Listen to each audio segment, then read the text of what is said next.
You know, I don't like when someone gets by just because they're famous and they have this big personality and everybody loves them.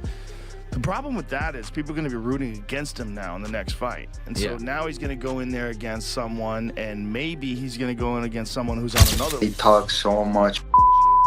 They act like they invented the sport. They talk, and at the end of the day, they do what they are told. The UFC world is on fire right now. Joe Rogan has jumped into the chaos after Ilia Topuria clashed with Khabib's team at an airport, calling it a war that the UFC must book immediately. Jon Jones has also reignited his bitter feud with Daniel Cormier. After Cormier said if he had a chance, he would have killed Jones, and Justin Gaethje is threatening to walk away from the sport over time. And Paddy Pimblett is getting publicly shut down by top contenders Hoend. No part of him. Justin Gaethje doubles down. He says it's title or bust. You haven't mentioned the name Paddy, and I think I'd probably understand why. I mean, no, absolutely. I mean, absolutely not. I mean, if that's Jon Jones recently reignited his rivalry with Daniel Cormier, calling himself the most painful thing that's ever happened in Cormier's life.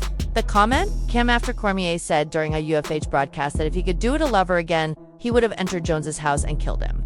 Jones replied on social media saying, "A blind man can see the mansion I own in Daniel's head. I just didn't realize how deep his hate still runs.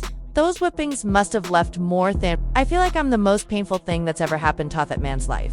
Emotional damage and off course." Cormier didn't stay quiet. So the beef between Daniel Cormier and Jon Jones will never end, it seems. You know what I mean? Daniel Cormier says he just is really not the smartest person.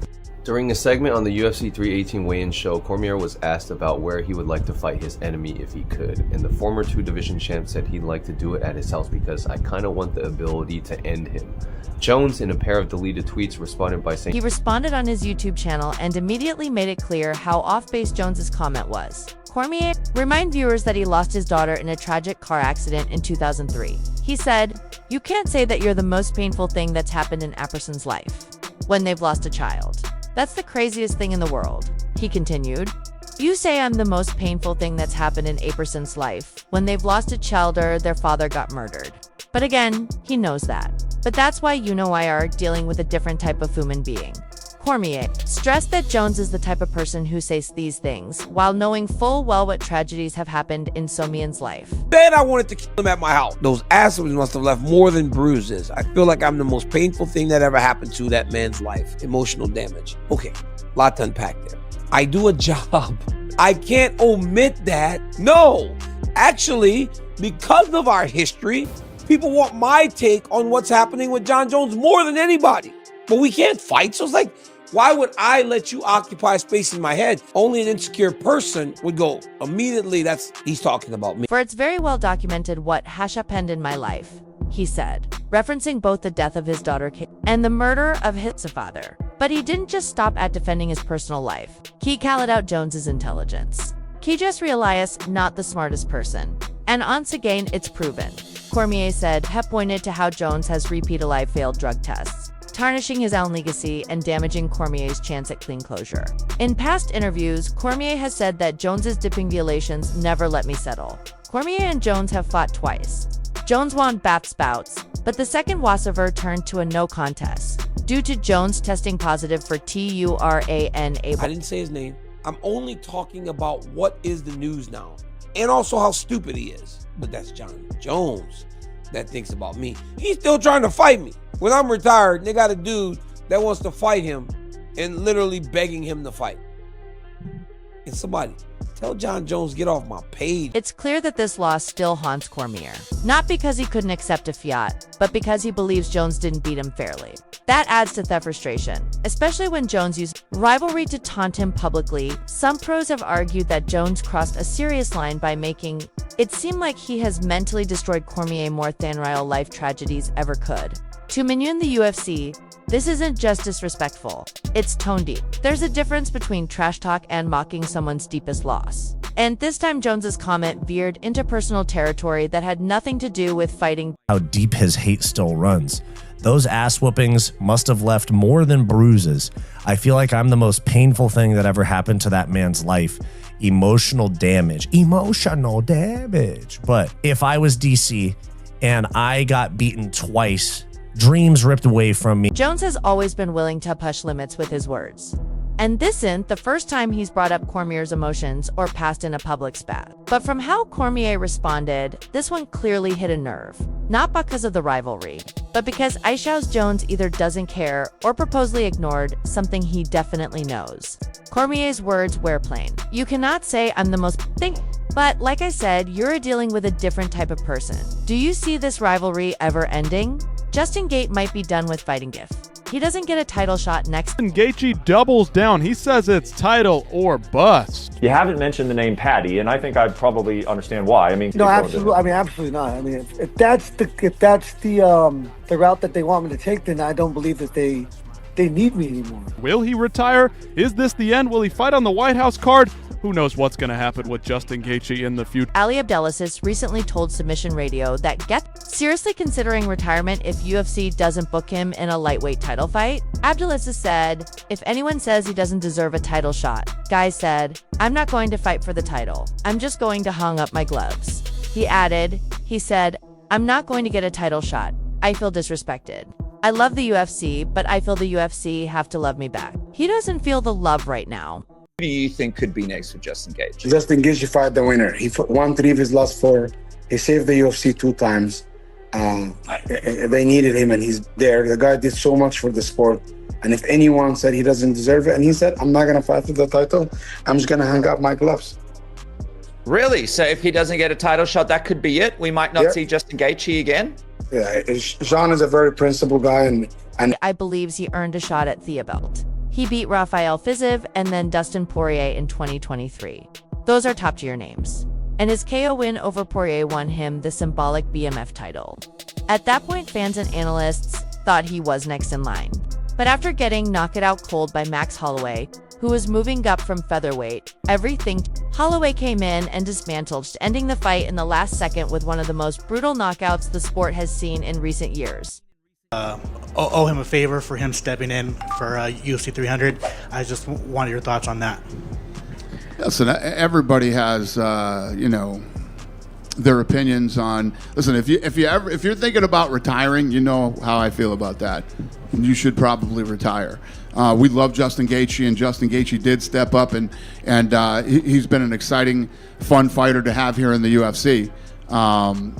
But to say, hey, listen, unless you give me a title shot, I'm retiring. That's pretty wacky. That loss destroyed Guy's momentum. Had a sappered for nearly a year, and on Lear return this past March. 2, fight fail, Fiziev again, but that win didn't say much. Fiziev was a late noticer replacement, hadn't fought in over Ayer, and had lost 2 in a row. Beating that version of Fiziev didn't put Gaethje back on top. Meanwhile, Charles Oliveira jumped ahead and is now set to fight Ilia Topuria for the lightweight belt at UFC 317. Gaethje feels left behind, but some would say the UFC made the right call. Gigi Ashero 2 and undisputed title fights. He was finished by Khabib and by Olive Oliveira. His BMF win over Poirier was fun, but it didn't prove championship level demands, and the Holloway fight made it clear that Gaethje might be past his peak.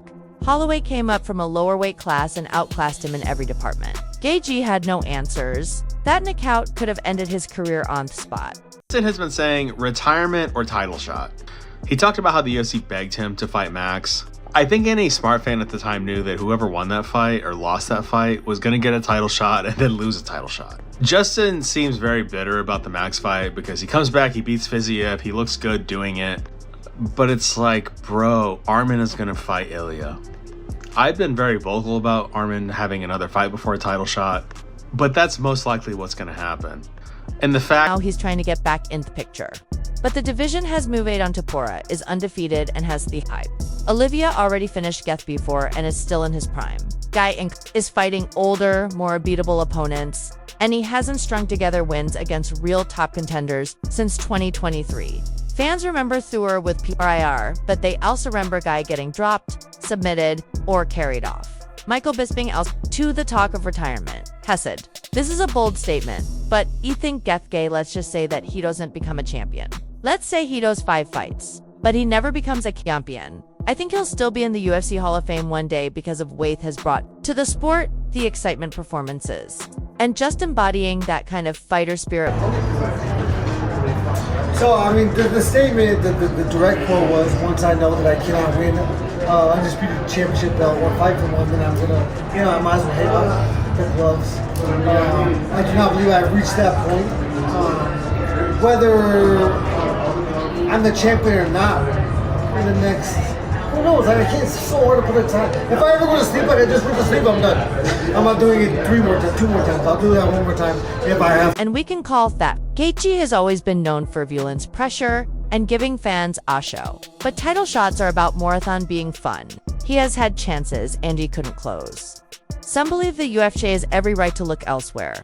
If Geth doesn't like that, retiring might actually make sense. But do you see this a possibility or just a threat? Joe Rogan has now reacted to Topuria versus Islam after the recent back and forth. After the two had an altercation at Thearport and Topuria knocking out Khabib's, Joe Rogan has said that this IST kind of grudge match the UFC shouldn't not delay. Вместо Конора Илья Topuria может быть? Не, он хороший парень. Да.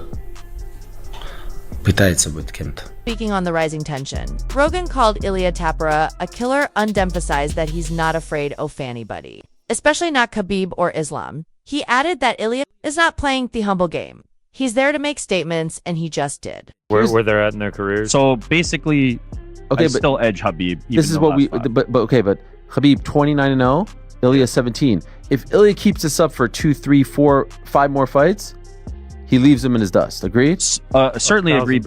Because the early UFC fights for Khabib were not against upper-level echelon fighters, and from here on, Ilia Topuria is only going to be fighting upper echelon. And they will almost all be title fights. And Islam is not going to fight Ilia Topuria, and it's for one reason. Khabib himself said this is our problem with it. He has not proven. And when that proof comes, it can only go up or down. And if it goes down, we don't need a win over a guy that's down. So come in and prove it. It's a fair point. Islam would like to go to 170, and he would like to challenge for the championship of the world. So for anybody at 170 to say, I'm not going to face you because you have yet to prove yourself, you see where it becomes a problem.